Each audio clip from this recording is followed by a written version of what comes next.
नमस्कार दोस्तों, आपका स्वागत है आपके अपने चैनल स्टडी वाइन्स ऑफिशियल पर। तो आज की इस वीडियो में हम मध्यकालीन भारत की सीरीज स्टार्ट करने जा रहे हैं। इससे पहले मैंने प्राचीन भारत को पढ़ा दिया है। अगर आपने उन वीडियोस को नहीं देखा तो प्लेलिस्ट में जाकर जरूर देख सकते हैं। आज की इस वीडियो में हम मध्यकालीन भारत का पहला टॉपिक भारत पर मुस्लिम आक्रमण के बारे में पढ़ेंगे और लास्ट में हम प्रीवियस ईयर क्वेश्चन भी अटेम्प्ट करेंगे। तो पहले मैं आपको टॉपिक को पूरा समझाऊंगा और लास्ट में हम प्रीवियस ईयर क्वेश्चन भी कवर करेंगे। तो पहले आप वीडियो को एंड तक देखें और लास्ट में प्रीवियस ईयर क्वेश्चन जरूर अटेम्प्ट करें।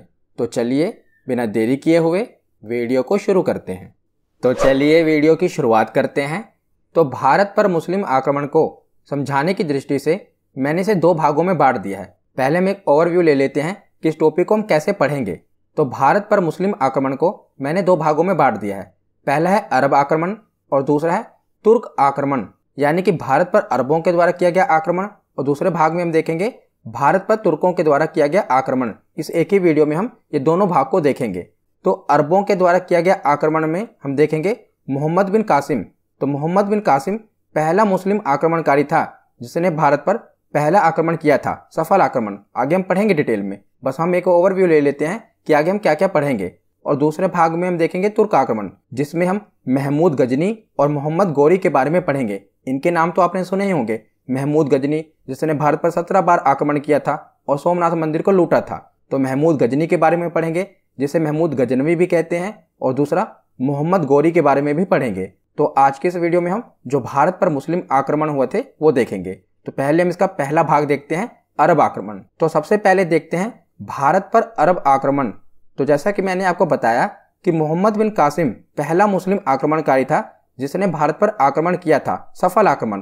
पर उससे पहले हम थोड़ा बैकग्राउंड समझ लेते हैं। तो सर्वप्रथम 711 ईस्वी में उबैदुल्ला के नेतृत्व में एक अभियान भारत के सिंध में भेजा गया था।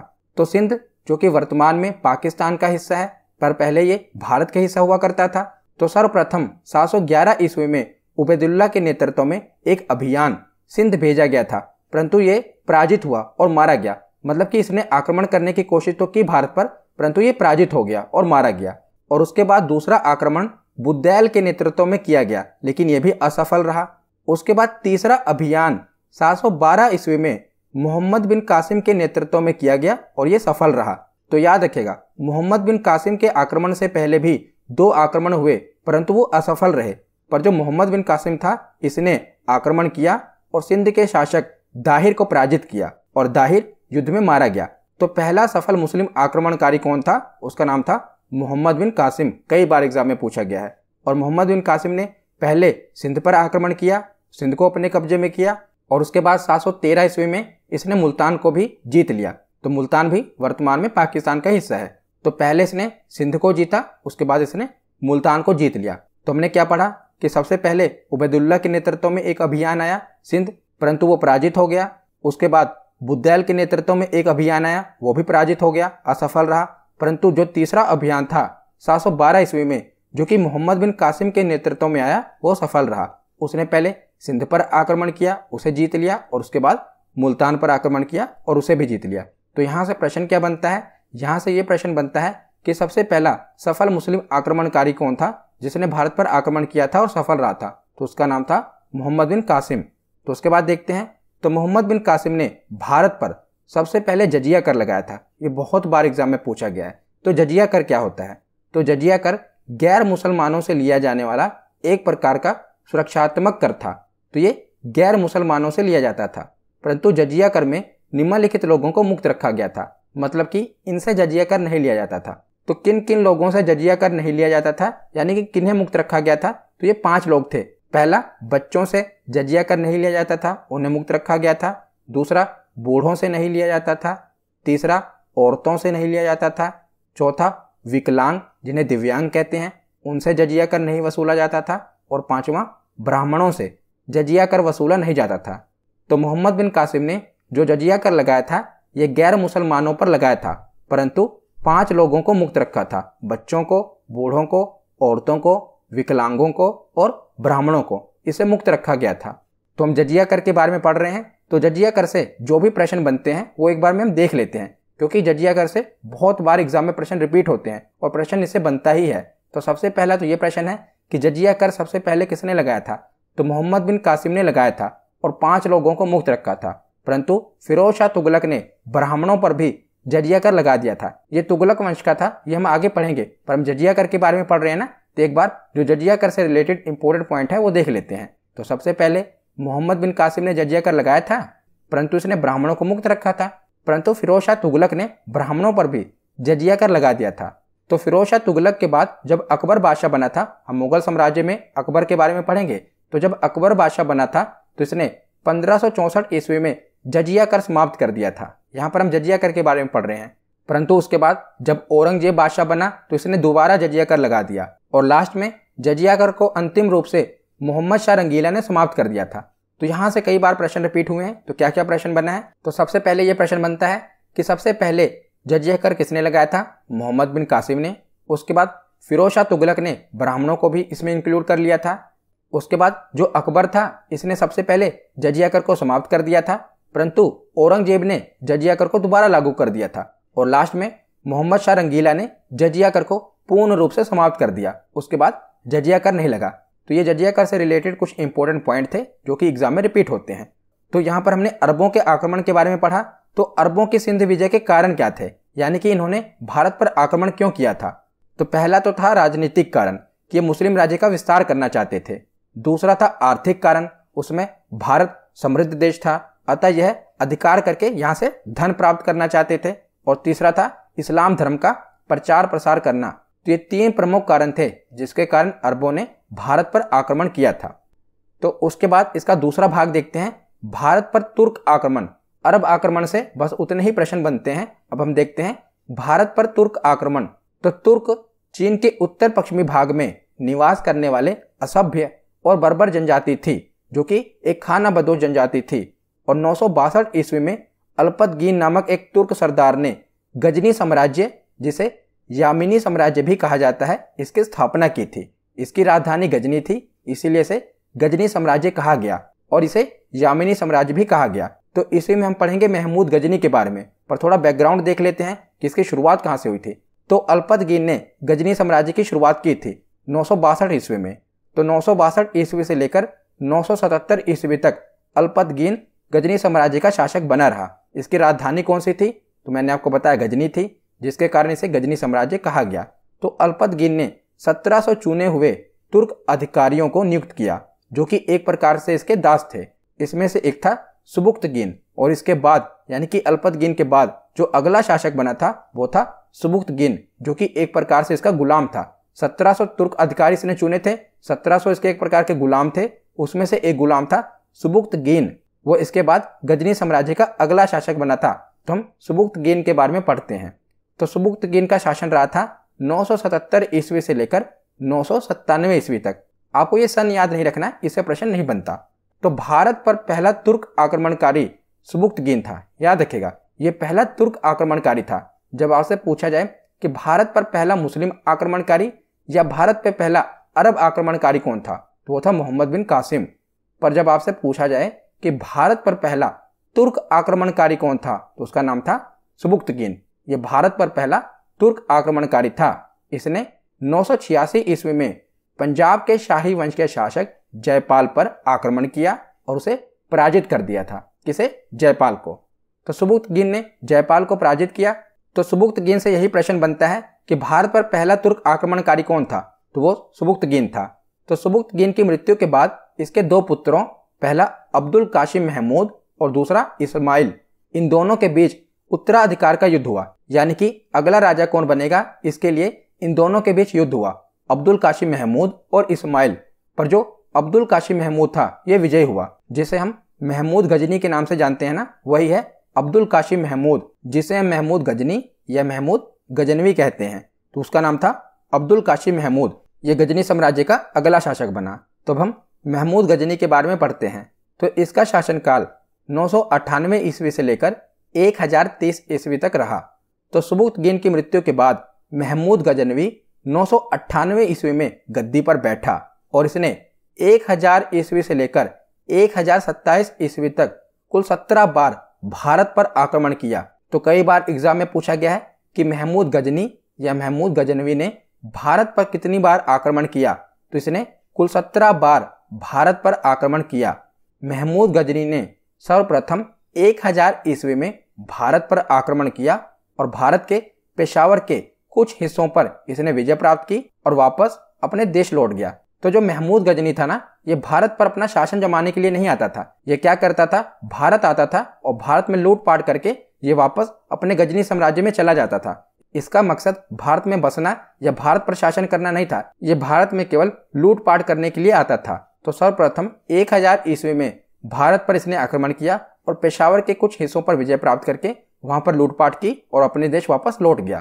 तो आगे हम महमूद गजनी के जितने प्रमुख भारतीय अभियान हुए हैं ना, जो इसने 17 बार आक्रमण किए हैं, उसमें से जो कुछ प्रमुख आक्रमण हैं वो हम देख लेते हैं। आपको सब याद नहीं रखने हैं, आपको कुछ प्रमुख आक्रमण याद रखने हैं, वो मैं आपको बता दे रहा हूं। उसमें से भी सबसे ज्यादा इंपॉर्टेंट है सोमनाथ वाला, पर एक बार देख लेते हैं। तो सबसे पहले हमने पढ़ा था कि 1000 ईस्वी में ये भारत पर इसने सबसे पहले आक्रमण किया था और पेशावर के कुछ हिस्सों पर विजय प्राप्त करके ये वापस लौट गया था।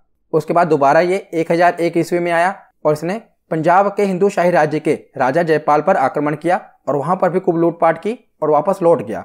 उसके बाद इसका एक और प्रमुख आक्रमण है 1005 के दौरान, 1005 से लेकर 1006 ईस्वी के बीच इसने मुल्तान पर आक्रमण किया। उस समय मुल्तान के राजा थे अब्दुल फतेह दाऊद, तो यहाँ पर भी इसने आक्रमण किया और यहाँ पर भी खूब लूटपाट की और वापस चला गया।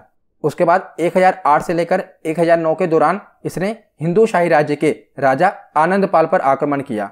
उसके बाद 1012 से लेकर 1013 के बीच में इसने थानेश्वर राज्य के राजा राम पे आक्रमण किया। तो ये कुछ प्रमुख आक्रमण हैं, परंतु आपको सिर्फ सोमनाथ वाला याद रखना है क्योंकि वही सबसे ज्यादा इंपॉर्टेंट है। उसके बाद 1018 से 19 के दौरान इसने कन्नौज पर आक्रमण किया। उस समय वहां के राजा थे राज्यपाल, ये इंपॉर्टेंट है। कन्नौज पर जब आक्रमण किया तो राजा कौन थे, राज्यपाल। उसके बाद 1020 से लेकर 21 के दौरान इसने कलिंजर पर आक्रमण किया और उस समय राजा थे विद्याधर। तो सबसे ज्यादा इंपॉर्टेंट है कि 1025 ईस्वी में इसने सोमनाथ मंदिर पर आक्रमण किया। उसमें वहां के राजा थे भीम प्रथम, तो जो गुजरात वाला एरिया था वहां के राजा थे भीम प्रथम।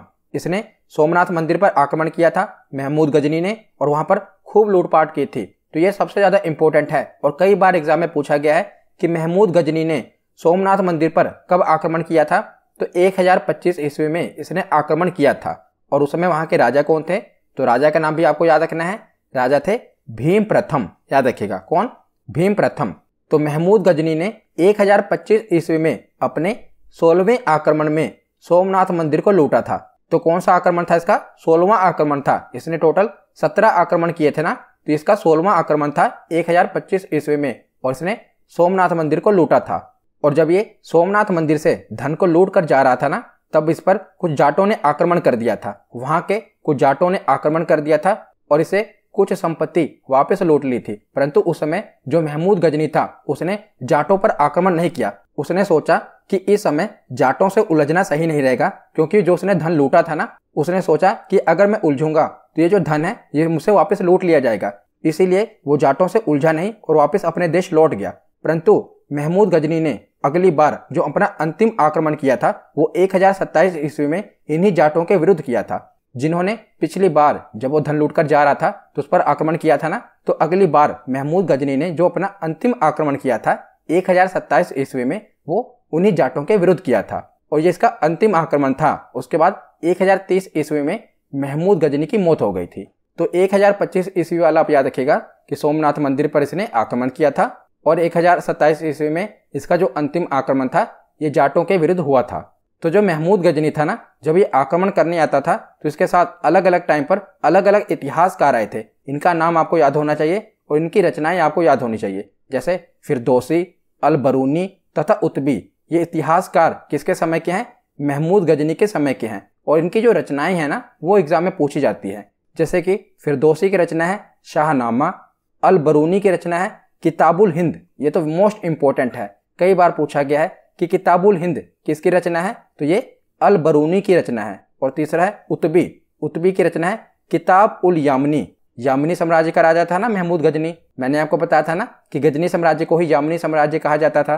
तो इसी पर किताब लिखी गई थी किताब उल यामनी। किसने लिखी थी, उत्बी ने लिखी थी। तो तीनों याद रखिएगा, फिरदौसी ने लिखी थी शाहनामा, अल बरूनी ने लिखी थी किताबुल हिंद और उतबी ने लिखी थी किताबुल यामिनी।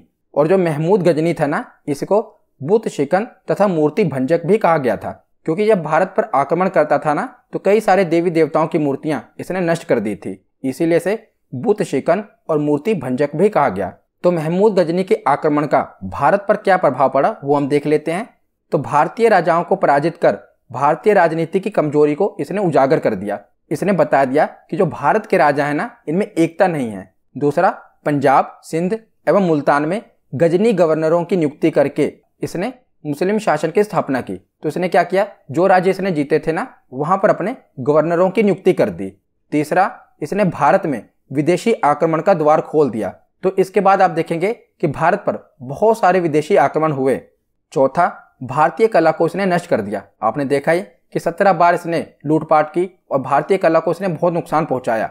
पांचवा, भारत का धन गजनी ले गया। वो तो ले ही गया, यही इसका मकसद ही था। 17 बार इसने जो आक्रमण किए थे, जो भी धन लूटा, ये अपने साम्राज्य गजनी वापस लेकर चला गया था। तो ये था महमूद गजनी के आक्रमण का भारत पर प्रभाव। अब इसके बाद हम मोहम्मद गोरी के बारे में पढ़ते हैं। तो मोहम्मद गोरी के बारे में पढ़ते हैं। तो 12वीं शताब्दी के मध्य में गौर वंश का उदय हुआ था और उनके साम्राज्य का आधार जो उत्तर पश्चिम अफगानिस्तान का हिस्सा है ना, वहां पर था। वहां पर इनका साम्राज्य था। तो वहीं पर गौर वंश का उदय हुआ था, जिसका शासक था मोहम्मद गोरी।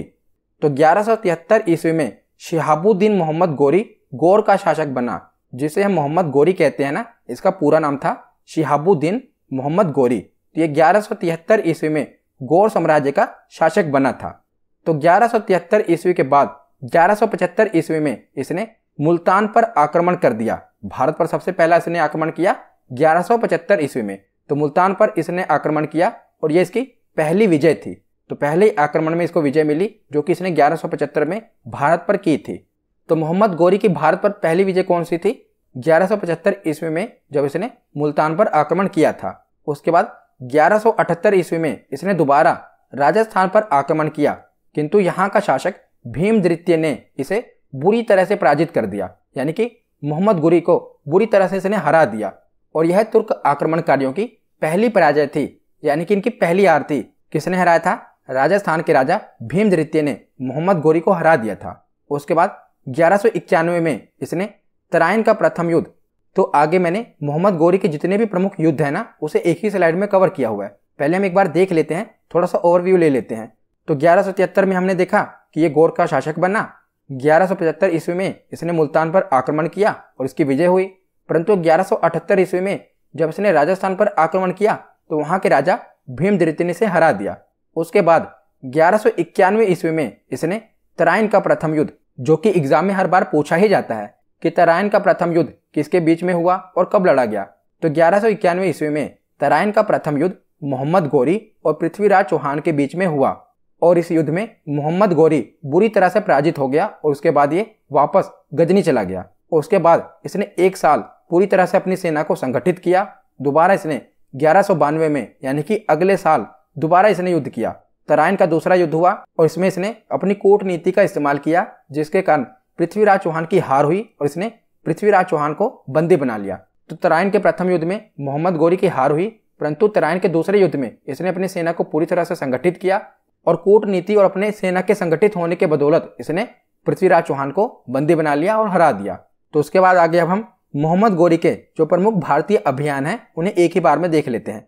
तो सबसे पहले इसने 1175 ईस्वी में मुल्तान पर करमाती वंश पर आक्रमण किया था, जो मैंने आपको बताया था, जहां पर इसकी विजय हुई थी। उसके बाद इसने 1178 ईस्वी में गुजरात और राजस्थान का जो एरिया है वहां पर आक्रमण किया था, जिसके राजा थे भीम द्वितीय। मैंने आपको बताया कि भीम द्वितीय ने मोहम्मद गोरी को हरा दिया था। उसके बाद 1181 ईस्वी में इसने पंजाब पर आक्रमण किया था और वहां के राजा खुसरो मलिक को इसने हरा दिया था और खुसरो मलिक ने इसकी अधीनता स्वीकार कर ली थी। फिर दोबारा इसने 1186 ईस्वी में पंजाब पर आक्रमण किया था। ये पंजाब वाला इतना इंपॉर्टेंट नहीं है, सबसे ज्यादा इंपॉर्टेंट है तराइन का युद्ध। तो 1191 और 92 दोनों तराइन के युद्ध आपको याद होने चाहिए। 1191 में तराइन का प्रथम युद्ध हुआ था, जो कि पृथ्वीराज चौहान और मोहम्मद गोरी के बीच में हुआ था, जिसमें मोहम्मद गोरी की हार हुई थी और पृथ्वीराज चौहान की विजय हुई थी। उसके बाद 1192 ईस्वी में तराइन का दूसरा युद्ध हुआ था, जिसमें पृथ्वीराज चौहान की हार हुई थी और मोहम्मद गोरी इसमें विजयी रहा था। उसके बाद 1194, ये भी इंपॉर्टेंट है, जिसे कन्नौज का युद्ध या चंदावर का युद्ध कहा जाता है। उस समय राजा थे जयचंद्र, इसे भी मोहम्मद गोरी ने हरा दिया था। ये तीनों युद्ध तो मोस्ट इंपॉर्टेंट है। पहला है तराइन का प्रथम युद्ध जो 1191 में हुआ, दूसरा है तराइन का दूसरा युद्ध जो 1192 में हुआ, और तीसरा है चंदावर का युद्ध जो कि जयचंद्र राजा और मोहम्मद गोरी के बीच में हुआ, जिसमें मोहम्मद गोरी विजयी रहा। ये 1194 में हुआ। उसके बाद 1195 ईस्वी में बयाना के राजा कुमारपाल के साथ मोहम्मद गोरी का युद्ध हुआ। ये इतना इंपॉर्टेंट नहीं है। उसके बाद जो इसका आखिरी युद्ध हुआ था मोहम्मद गोरी का, ये 1205 ईस्वी में पंजाब के खोखर जातियों के विरुद्ध हुआ था। ये इसका आखिरी युद्ध था।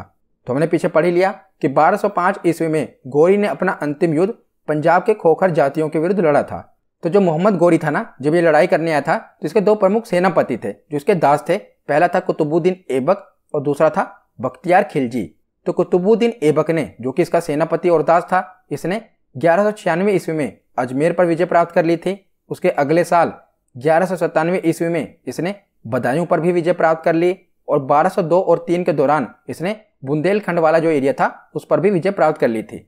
ये मोहम्मद गोरी का दास और सेनापति था। और दूसरा था बख्तियार खिलजी। इसने क्या किया, इसने जो भारत का पूर्व वाला एरिया था, इसने बिहार पर आक्रमण किया और बिहार पर विजय प्राप्त की, और बंगाल पर आक्रमण किया और बंगाल को भी जीत लिया।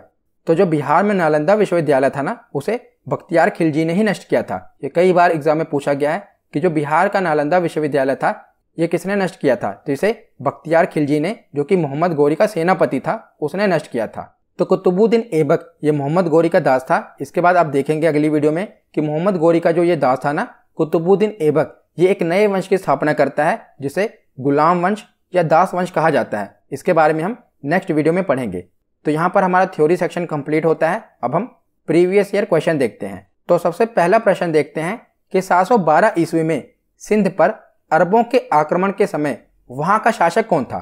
तो जब अरबों ने सिंध पर आक्रमण किया था तो वहां का शासक था दाहिर। हमने पढ़ा था ना, कौन था, ऑप्शन बी दाहिर।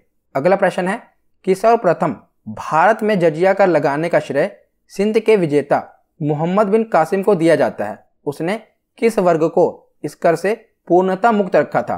तो निम्नलिखित में से किस वर्ग को उसने जजिया कर से मुक्त रखा था। तो इसका सही जवाब है ब्राह्मणों को, ऑप्शन सी इसका सही जवाब है।